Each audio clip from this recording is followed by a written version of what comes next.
I love the Game Grumps. They are some of the few people on the YouTube platform who make me laugh either with my head reeling back and mouth widely open, or leaning downwards banging the table with my fists. Kill her. It's the only way. Kill her, do it.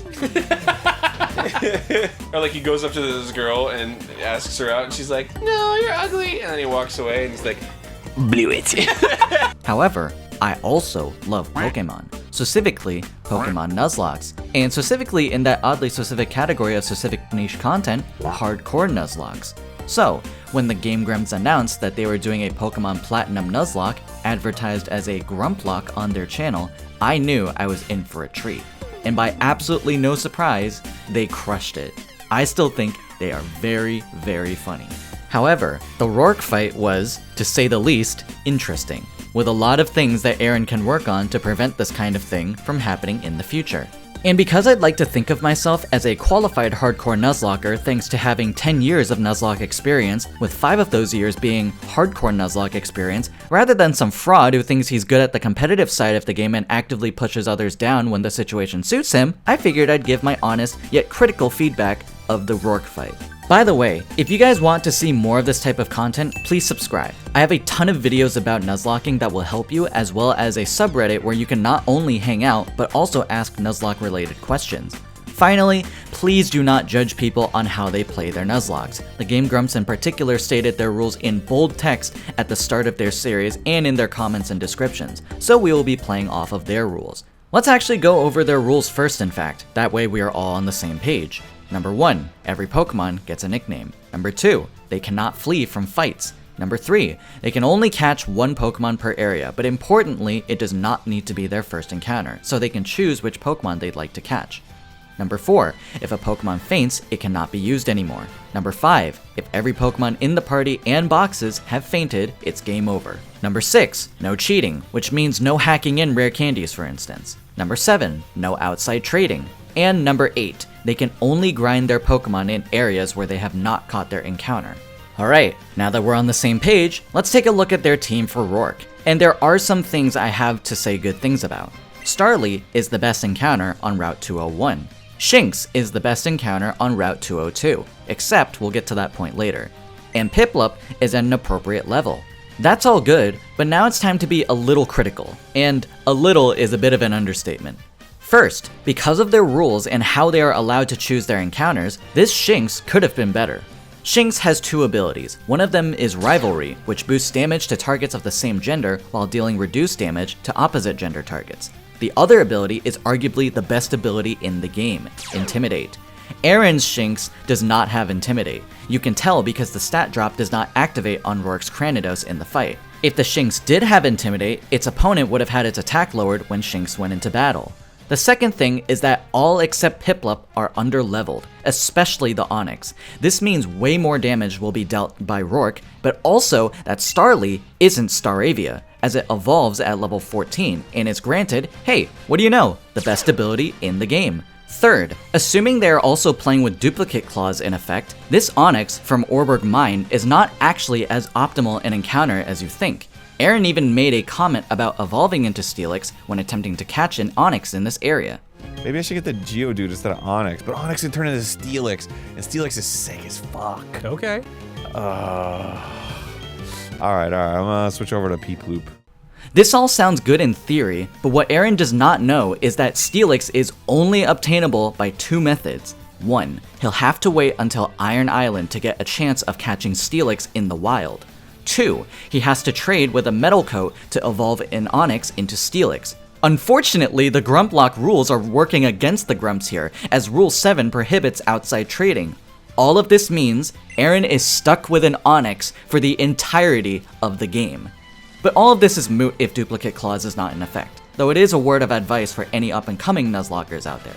Fourth, you'll notice that Piplup is not fully healed before the fight even starts. Finally, fifth, Aaron did not get the maximum amount of encounters as he possibly could have gotten, as he did not get encounters in the following areas: Lake Verity, Twin Leaf Town, Route 204, Ravage Path, Route 202, Orberg Gate, and Route 207, all of which provide encounters that Aaron could have possibly used in the Roark Fight. Lake Verity grants access to Bidoof, which, despite my general distaste for the Pokemon and its evolution, can use Rock Smash, which is Bidoof's only viable move against Roark's rock types for the time being. The gatehouse before Route 218, the west side of Jubilife City, grants you access to the Old Rod, but I would not recommend using the Old Rod encounter here. Instead, I'd use it to get an encounter at the player's starting town, Twin Leaf Town, to get Magikarp. Magikarp unfortunately doesn't do anything for Roark, but it is an amazing Pokemon to have after evolving at level 20. Route 204 has the only viable choice in Badoo, who unfortunately evolves through friendship in the daytime, and while it can evolve into Roselia before the Roark fight, it's not exactly the most reasonable to evolve at this point of the game, especially with the Grumplocke rules stating that they can't cheat, which means their only chance at evolving Badoo is to run around with it for 20 minutes on speed up and then leveling it up in battle. Let's quickly talk about Roark Mine and the best encounter there. I believe the best encounter in the mine is Geodude, as it provides a rock and ground type to resist all attacks from Roark bar Cranidos' Pursuit. If you claim the Roark Mine encounter first, you can claim encounters in the next two areas in either order, those two areas being Ravage Path and Roark Gate. Those two areas grant access to Zubat and Psyduck, the former of which doesn't do much at this point of the game, while the latter has Water Gun to counter the rock types. After this is the final two areas, being Route 202 and Route 207. But wait, didn't I mention Route 202 before? Aaron actually caught the Shinx in Route 203, but this is suboptimal since Shinx was also available as a higher quality encounter in Route 202, right after Sandgem Town. Finally, Route 207, the route above Roark City, has a wide range of Pokemon to catch, those being Machop, Ponyta, and Kricketot. The best short-term encounter is Machop, due to access to fighting type moves like Karate Chop. Furthermore, it is another Pokemon that resists almost all attacks from Roark's Pokemon. Only Cranidos' Headbutt can deal neutral damage to Machop. However, I do think the best encounter from this route long term is likely Ponyta, as fire types are extremely rare in Sinnoh, let alone good ones.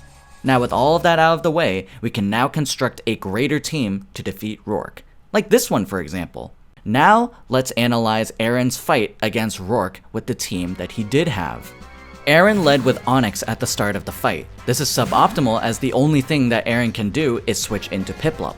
Unfortunately, Geodude sets up Stealth Rock on turn 1, due to Rock Throw not doing much damage in the AI's calculation. Unlike how, according to my calculations, AI does so much damage to the environment and yet nobody wants to acknowledge it! Piplup defeats Geodude easily with Bubble, and Aaron does another suboptimal switch into his Onix against Roark's own Onix switching in. He switches back into Piplup and takes Stealth Rock damage while also being screeched by Onix, lowering Piplup's defense. Onix is also faster than most people think honestly, and gets to land a Rock Throw onto the already damaged Piplup at -2 defense.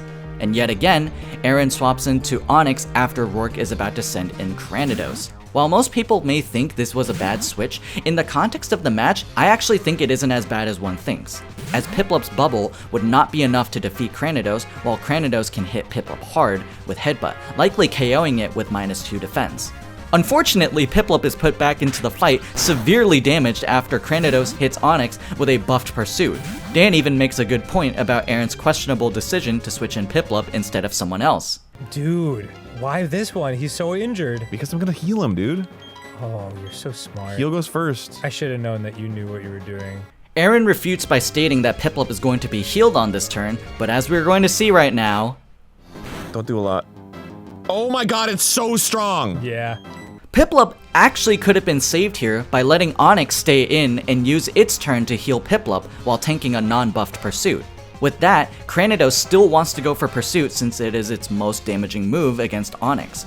With that knowledge, Onix can tank a buffed Pursuit and then let Piplup into battle while almost being at full HP. Remember that the Geodude set up Stealth Rock beforehand.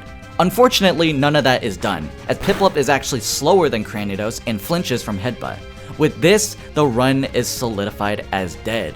No other Pokemon from Aaron's team is able to tank the onslaught of Cranidos' high attack stat and its Headbutts and Pursuits. Now, how could this have been solved? 1. Aaron would have loved having more encounters, especially Psyduck and Machop. 2. Aaron could have led with Piplup first. This makes it so Piplup can use Bubble on Geodude, who does not have an opportunity to set up Stealth Rock at the start of the fight, and more importantly, makes Onix consider it when switching in. 3. Leveling up all of their Pokemon. This works in their favor because they aren't playing with advanced rules like level caps. Piplup could have actually evolved into Primplup, turning this fight from a decently difficult challenge to less difficult, yet theoretically barely still. And that is my entire analysis of the Game Grumps Roark Fight. I'm sure there's something that I missed, and if you think so, please let me know in the comments. Aaron and Dan, if you're watching this, first, hi Game Grumps and company. I think you were really funny. But second, I hope you will consider some of the information I provided to help you pass the barrier that is Roark's Cranidos. And I hope you enjoyed watching this video as the viewer. If you guys want more content like this, comment on what I should cover next, and while you're at it, please subscribe to the channel. I have a lot of Nuzlocke content that I plan to upload in the coming weeks that I believe you will enjoy. Thank you guys so much for watching, and I'll see you all later.